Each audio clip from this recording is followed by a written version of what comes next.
Allez, s'il vous plaît. On écoute l'orateur suivant, Monsieur Anthony Brosse, pour le groupe Renaissance. Merci, Madame la Présidente. Ma question s'adresse à Madame Agnès Pannier-Runacher, ministre de la Transition énergétique. Madame la ministre, adoptés il y a 8 ans déjà, les accords de Paris ont permis d'endiguer la hausse inexorable de nos émissions de gaz à effet de serre. Tandis que sans eux, une hausse de 16% de nos émissions aurait été constatée en 2030. Elle ne serait finalement que de 3% grâce à la COP 2021. C'est une première victoire, certes, mais qui reste à nuancer. Ces 3% de hausse sont en effet très éloignés de la baisse de 43% préconisée par le GIEC.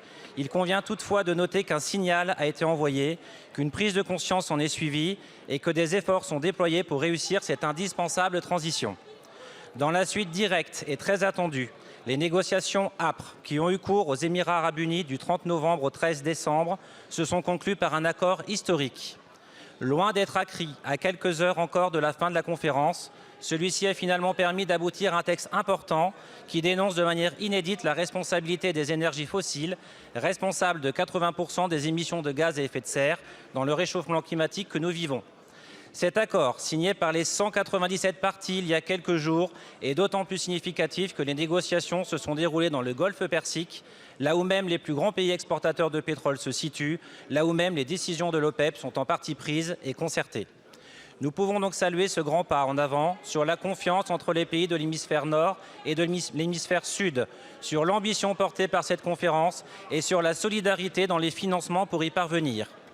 Ainsi, Madame la Ministre, au regard des besoins de financement de cette transition, qui nécessiterait entre 2 000 et 2 600 milliards d'euros par an, pouvez-vous nous indiquer les engagements que prendra la France dans ces investissements majeurs et essentiels pour l'avenir de notre planète?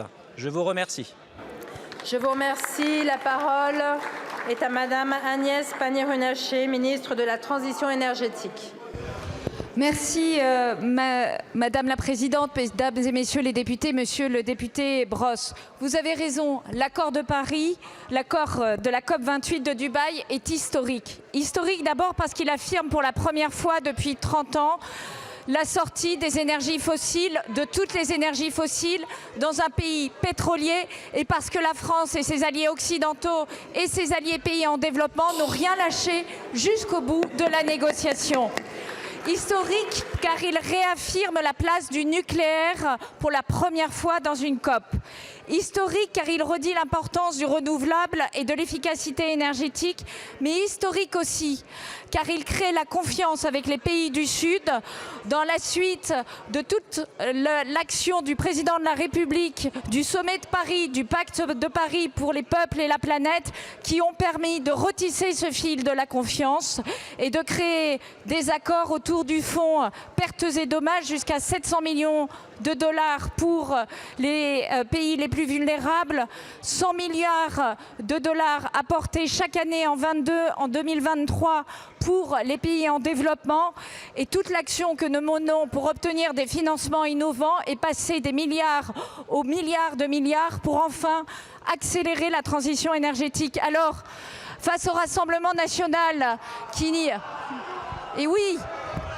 remet en question les analyses du GIEC, mais qui se précipite dans le Pas-de-Calais quand il y a des inondations, ou face à l'inaction climatique de la NUPS qui ne vote pas l'accélération des énergies renouvelables, nous agissons en solidarité avec les pays du Sud et en baissant nos émissions de gaz à effet de serre, puisqu'aujourd'hui, sur les 3 premiers trimestres de l'année, nous les avons baissés de 4,6%.